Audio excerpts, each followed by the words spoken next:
Usprkos Sarajevskom primirju, početkom 1992. pobunjeni su Srbi stalno bombardirali gradove na crti razdvajanja, pa Republika Hrvatska morala poduzimati ograničene operacije kako bi spriječila njihove terorističke akcije.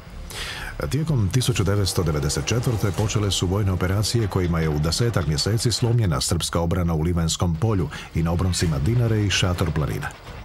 Akcije su se vodile postupno, a jedna od njih, operacija Skok 2, okončana je 11. lipnja 1995. Njome su hrvatske postrojbe u samo tjedan dana potisnule neprijatelja prema Bosanskom Grahovu i Glamoču i ovladale jakim srpskim uporištem Crni Lug te dijelovima planine Šator.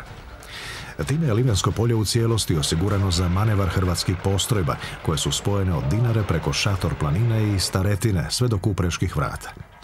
Pod nadzorom hrvatskog topništva našla se važna komunikacija Glamoč-Bosansko Grahovo u Bosni i Hercegovini te Cetinska dolina i Vrličko polje u Hrvatskoj.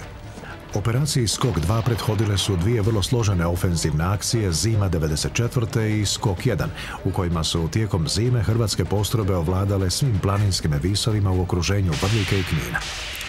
U ekstremnim zimskim uvjetima, po visokom snijegu, snježnim olujama i na vrlo niskim temperaturama i do -20 stupnjeva, hrvatski su vojnici pokazali iznimnu fizičku i moralnu izdržljivost.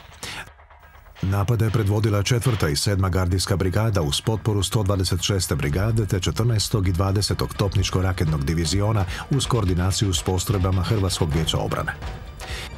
Ipak, tek je Splitski sporazum Tuđman-Izetbegović o vojnoj suradnji omogućio jači vojni zamah.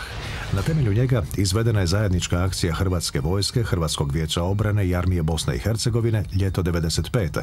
kojom je olakšana situacija u Bihaću, a Srbi su ujedno potisnuti iz Glamoča i Bosanskog Grahova. Tako su osigurani strateški položaj na Dinari, pa je otvoren put prema Kninu, sjedištu srpske pobune u Hrvatskoj, koji je uskoro oslobođen u akciji Oluja.